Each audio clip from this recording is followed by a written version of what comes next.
Bonsoir à toutes et à tous, très heureux de vous retrouver ce soir pour la grande édition du journal télévisé sur ESAE TV. Dans un instant, les principaux titres des informations à développer. Les députés de la 7e législature, les acteurs politiques et les acteurs de la société civile ont pris part dans la matinée de ce jeudi à un séminaire sur la réforme du code électoral. Initié par le président de l'Assemblée nationale, cette assise vise à obtenir un consensus autour des amendements, des dispositions qui font objet de polémiques et de controverses. La loi 2018-15 portant code pénal en République du Bénin, votée par l'Assemblée nationale le mardi 5 juin dernier, interdit et punit la commercialisation des produits pétroliers de contrebande. Une législation qui est appréciée diversement par les concitoyens. Les appréhensions de quelques citoyens béninois qui ont bien voulu se confier à nos reporters dans cette édition. La communauté musulmane célèbre demain l'Eid el-Fitr, la fête qui marque la fin du jeûne musulman qui cette année s'est observée pendant 29 jours. À la veille de cette fête musulmane, contrairement aux années antérieures, la mévente sévit dans les marchés de Cotonou. À suivre dans un instant le constat effectué par la rédaction de ESAE TV.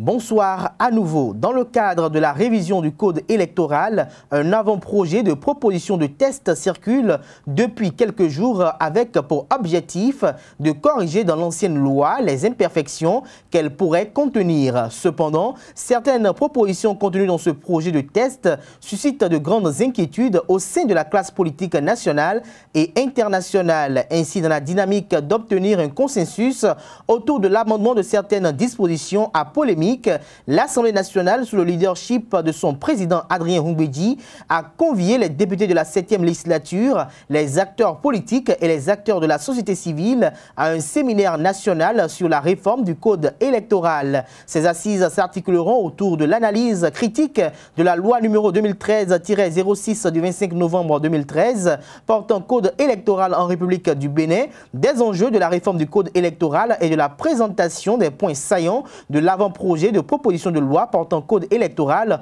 en République du Bénin. Je vous invite à suivre à cet effet Idrissou Bako, Epiphane Kenom et Sabi Gounou. Ils sont au micro de Carles Kitome. Ok, vous vous souvenez, en 2013, il y avait eu un autre code qui a été mis en vigueur. À la mise en application, nous avons constaté qu'il y a eu des difficultés.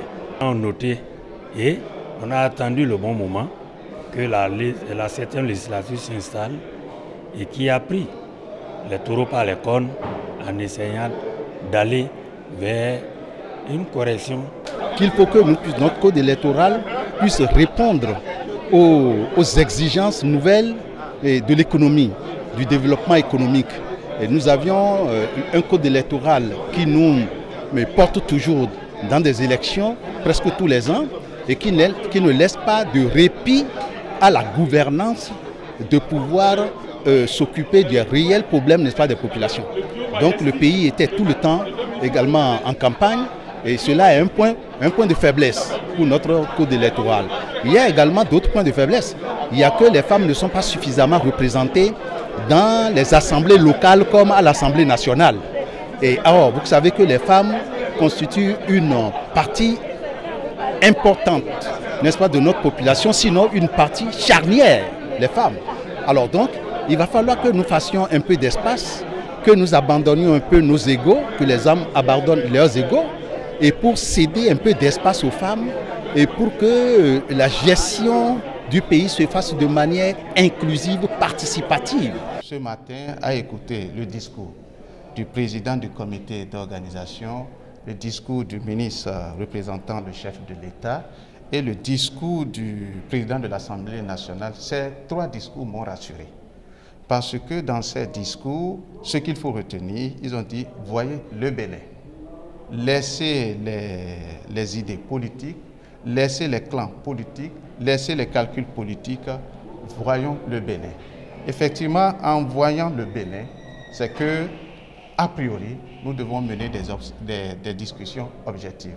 Vous savez, dans un pays, toujours de l'Afrique de l'Ouest, juste une conjonction de coordination a embrasé tout un pays. et ceci pendant des années. Et juste là, les séquelles sont là.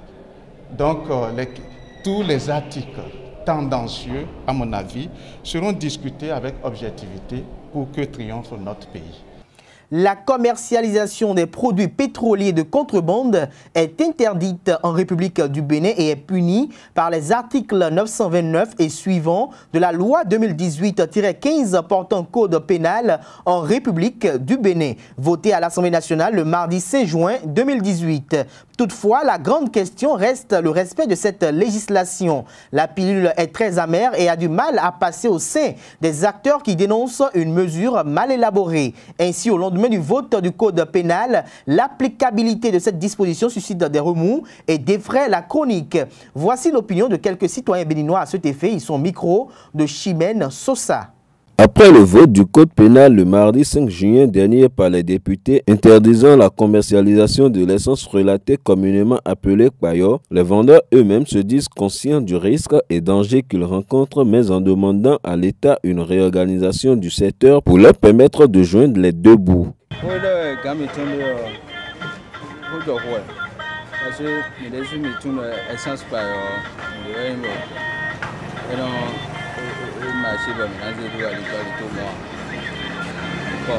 Activité activité par exemple, il y a une vidéo pour le diplôme.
Quelques citoyens rencontrés dans la ville de Cotonou se prononcent aussi sur cette décision avant sa promulgation par le chef de l'État. Pour eux, la vente de l'essence relatée est déjà ancrée dans le comportement des Béninois.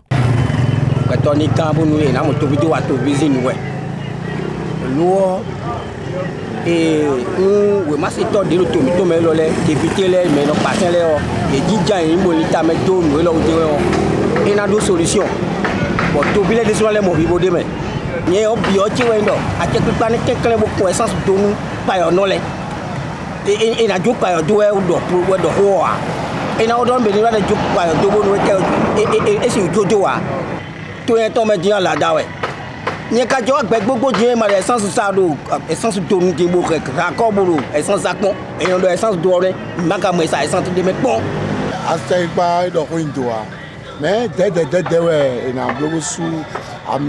c'est souvent parce que mes gégétimbo amion ou un station qui a gonflé bien. Suppose à gauche fidi pour y aller à la station navigale Léolia. Et qu'on a deux pannes d'essence pour la ligi dans bon quelqu'un don. Même pour bel village de la station de là. Amion quand nous n'a mais que le Bénin. Quand il a supprimé amion dion mon bon à Jodé à Rosubert parce que mais non braqué mais non roumain et mais que tout le la mis ça ouais quand tu as mis en dos bon à Rosuni quelqu'un. Je pense que l'idée en soi est une bonne idée, mais néanmoins il faut voir ce qui se passe dans le pays. Et la grande partie de la population prend l'essence relatée. C'est vrai que ça n'arrange pas toujours nos véhicules, nos motos, mais nous le faisons parce que les stations n'arrivent pas à assumer, à couvrir le besoin. Mais comment faire si on supprime l'essence relatée? Ça, c'est la grande question qu'il faut se poser. Moi, bon, je suis ni de l'autre côté, ni contre, ni pour. Mais l'essentiel, c'est que cette décision qu'on est en train de prendre puisse arriver à nous aider à couvrir nos besoins, non seulement, mais aussi le coût. Parce qu'il faut avouer que le coût de vie au Bénin aujourd'hui, c'est ce que c'est. Et on sait les difficultés que tout le monde vit dans le pays. Mais quel serait le sort alors réservé à ces milliers de jeunes sans emploi qui ont trouvé refuge dans ce secteur? À compter du 19 août prochain, vendeurs, utilisateurs de sachets plastiques non biodégradables auront les forces de sécurité béninoises à leur trousse. En effet, l'article 13 de la loi numéro 2017-39 du 26 décembre 2017 indique que quiconque commercialise, distribue ou détient des sachets plastiques non biodégradables est puni d'une amende de 100 000 francs CFA à 5 millions de francs CFA et d'une peine d'emprisonnement de 3 mois à 6 mois ferme. Une disposition qui est diversement appréciée chez les autorités, les commerçants et les utilisateurs de sachets plastiques. Suivons quelques-uns d'entre eux qui ont voulu se prêter au micro de nos reporters. L'utilisation des produits dérivés du pétrole tels que les sachets plastiques cause pour l'environnement et l'être humain des dégâts considérables. Le Bénin s'est doté d'un arsenal juridique en fin d'année dernière pour mettre fin à toute utilisation de sachets non biodégradables à l'instar des pays africains pionniers de cette lutte. Le Rwanda est cité par excellence. La population première concernée quant à l'effectivité de cette décision se prononce. Nous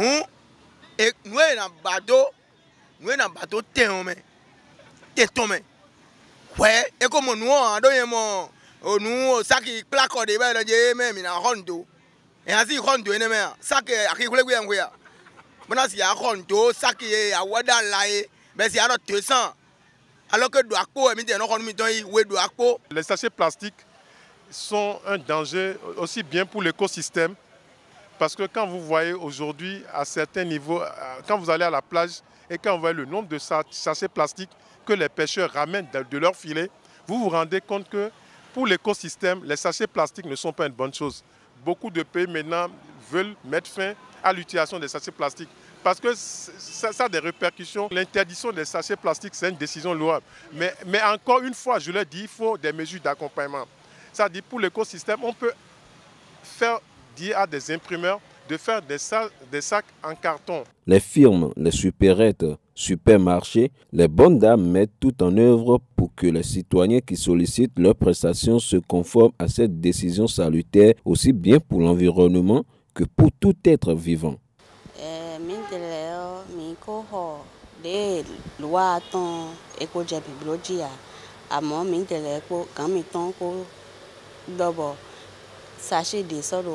Magasin mettons métier. Mais quoi très d'eau on les dit pour mais puis quoi ou de dire nos clients en avance dans moi loi mon coton ambé de 26 juin. Donc mais son ans sachet de mais il a sac de lait bon néo et nous nos clients les dit. Et raison bon ni wow nous expliquer nous malgré que m'y affiché de mais puis do et que son ans sachet de loi et jaoué autour mais nous les va expliquer nous y do. Et quand parce que même temps les nanos si la maintenant grandi le sachet est en bléa et manque à bléa oui que mais si problème ouais et ouais son bon mission dans sachet de magasin maintenant disons sac biodégradable mais de l'eau mais bon nous en nos clients maintenant les et indo mi janu sac we tout ouais mais non expliquer nous y bon entendre et nous me déboua et indo to gang be bombo indo to gang be boy na san sachet ouais et nous me débou boy na san sachet ya bon mais non nous client mettons les ben des sous non comprendre mais de les tiens et des cotons d'ail bon et des sous nos loi mon coton de bon et très comme ba sachet ho d'ail ya ton et des ton do problème tia mais de les tiens et des carreaux d'accord donc normalement et dans sachet finir mais non monter mais non bon expliquer nous yedo et qu'on trouve dans sachet et nous bon mais dans sachet et nous ka expliquer nous et non comprendre on doit me compter dans moi d'ailleurs client mettons et on halé et non ha bon on comprendre mais mayon non ha mais non expliquer nous on y cause nous et tombo wa caisse comme il donne nous yedo ho mais y wa caisse et ko dans mon coton de y wa et non ho nous étant ni bao et non isako et mamba et non ba carton clé on de nous Le mardi 5 juin 2018, La communauté internationale a célébré la journée mondiale de l'environnement sous le thème « Combattons la pollution plastique ». Le Bénin qui s'inscrit désormais dans cette dynamique avec le vote de la loi numéro 2017-39 du 26 décembre 2017 qui interdit l'utilisation des sachets plastiques n'est pas resté en marge de cet événement. La plage de Fidjrosset a abrité cet événement avec la participation du ministre du Cadre de vie et du Développement durable Didier Tonato. Il réaffirme à l'occasion l'engagement du gouvernement béninois dans cette lutte. Le thème cette année, c'est combattre la pollution plastique. C'est combattre l'envahissement de la matière plastique dans notre quotidien de tous les jours. La situation est grave. Vous avez entendu, un sachet se produit en 1 seconde, il s'utilise à peine 20 minutes et il vit 400 ans. Il empeste notre vie, il nous envahit, il tue le cheptel, il étouffe les sols, il nous intoxique par le brûlage. Dans le sachet plastique, il n'y a que des inconvénients, il n'y a pas un seul avantage. Donc nous nous mobilisons dès cette année dans la dynamique de cette loi qui a été votée et qui entre en vigueur. Vous savez que c'est 6 mois. À partir du 26 juin 2018, nous allons intensifier la lutte pour combattre le sachet plastique qui n'est pas biodégradable. Il faut souligner que les dispositions sont prises dans tous les secteurs pour que cette lutte soit celle de tous les citoyens béninois. À cet effet, le ministre du Cadre de vie et du Développement durable a annoncé l'intensification de la lutte contre les sachets plastiques à travers l'application de la loi numéro 2017-39 du 26 décembre 2017 afin d'amener les populations à adopter un comportement éco-citoyen responsable. À chaque veille du Ramadan, le grand marché d'Antokpa de Cotonou s'anime et grouille de monde. C'est souvent l'occasion pour les bonnes dames du marché de faire un bon chiffre d'affaires, surtout en cette veille de l'Eid el-Fitr. Mais le constat est tout autre cette année. Désolation, consternation et tristesse sont visibles sur le visage des vendeuses et vendeurs de ce marché international. Pour la plupart des vendeuses, cette mévente serait due à la situation économique qui prévaut actuellement au Bénin à travers une sévère morosité. On les écoute au micro de Chimène Sosa et de Billy Laibi.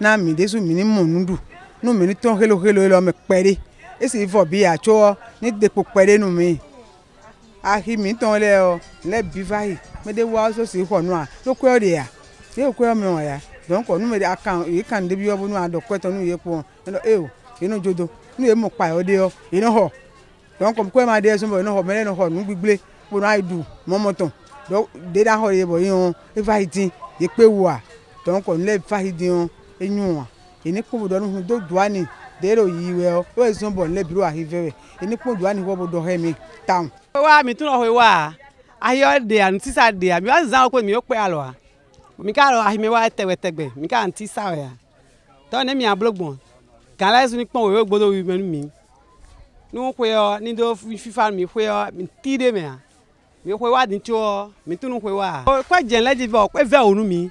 C'est pas les prix qui chassent les clients. Prix des midos on ça daille prix l'autre un mido si ça dimanche. Il y a la crise économique maintenant de ça. Comment on dirait que les bateaux à l'eau titan, à l'eau avion bois quoi c'est sont au lot maintenant mieux. Même pour faire la monnaie de 1000 francs dans ce marché, en les caca tu seras obligé à ronder tu vas prendre mon monnaie. Mima to quoi monnaie, ça ne va pas. Mima to quoi mon Mima changé prix dans l'article, les prix sont restés intacts, mais Mima tourné ça. Sport à présent dans cette édition, les férus du football l'attendent depuis 4 longues années. Ça y est, le sport roi va tenir en haleine ses passionnés à compter de ce jeudi 14 juin jusqu'au 15 juillet 2018 en Russie. Au total, 64 matchs vont se jouer sur 12 pelouses. La plupart des habitués de la compétition sont présents à cette 21e édition. En ouverture, le pays hôte a croisé les crampons cet après-midi avec l'Arabie Saoudite au stade Loujniki de Moscou. En attendant de revenir sur l'issue de la rencontre, nous vous proposons l'analyse des forces en présence faite par notre consultant Valère Wandinou, assistant du sélectionneur nigérian Feu Stephen Keshi au Mondial 2014. Le technicien béninois croit une bonne prestation des représentants africains. On l'écoute avec Larios Adiagbeno. Aujourd'hui, vous savez, le football, ça prend une autre dimension maintenant parce que on ne peut plus dire telle équipe qui va gagner ou l'autre équipe ne va pas gagner. Parce qu'aujourd'hui, les matchs ne se ressemblent plus. C'est sur le terrain maintenant, on constate. Mais il y a des pays qui sont là et qui n'ont jamais démérité à la phase finale d'une Coupe du Monde. Des pays comme l'Allemagne, l'Espagne, le Brésil. Les trois là. Mais il y a aussi le Portugal qui est là, avec un grand nom, mais le Portugal c'est une grande équipe, mais les gens ne voient pas ça encore parce que, bon, à part Ronaldo, ils ont d'autres noms là qui ne sont pas criards comme le nom de Ronaldo. Mais le Portugal aussi c'est une très bonne équipe. Et il y a la France qui a tout, hein. Ils ont les noms, ils ont les joueurs. Maintenant, il faut qu'ils le mettent dans le jeu pour qu'on voit. C'est ça. Sinon, bon, ils ont joué, ils ont livré quelques matchs. On a vu, bon, ça a joué. Bon, maintenant, il faut qu'on voit ça un peu à la phase finale, à la Coupe du Monde. Nos frères africains qui nous représentent, je crois que nous n'allons pas regretter du tout en Afrique, parce que les 4 ou les 5 équipes qui nous représentent, c'est des équipes qui, vraiment, ils vont nous faire la fierté, parce que, compte tenu des matchs qu'ils ont livrés, et la préparation avant la Coupe du Monde, ils n'ont pas démérité. Le Nigeria, le Sénégal, l'Égypte, la Tunisie, que difficilement l'Espagne les a gagnés la fois passée 1-0. Donc on attend une très grande Coupe du Monde, surtout avec nos confrères africains. Revenons sur l'actualité nationale sportive pour mettre un terme à cette édition. Le rideau est tombé sur le tournoi de la Solidarité 2018. Hier, au stade René Pleven de Cotonou, l'association sportive de la vallée Omnisport ASVO a remporté la compétition en battant en finale l'association sportive du port autonome de Cotonou, ASPAC, au tir au but 5 buts à 4 après un score nul et vierge au terme du temps réglementaire. Au-delà de la victoire finale, le tournoi a été initié par le bureau exécutif des Dragons de l'Ouémé afin de permettre au staff technique des 8 équipes participantes d'évaluer le travail abattu en attendant le lancement de la Ligue 1 de football 2018-2019. Je vous invite à suivre la réaction des entraîneurs à la fin de la rencontre. La première analyse, c'est que cette équipe nous a permis de bien jouer aussi. Cette équipe nous a permis d'asseoir un certain nombre de comportements. Ce n'est pas évident lorsque vous avez l'ascendance dans un match de gagner. Ce n'est pas évident non plus lorsque vous êtes contraint à vous replier de gagner. Mais ça nous a permis, face aux différentes difficultés qu'on a eues au fur et à mesure que le match progresse, de nous adapter et de voir quelle est la capacité au fait des joueurs à pouvoir souffrir à des moments donnés, à pouvoir sortir et jouer.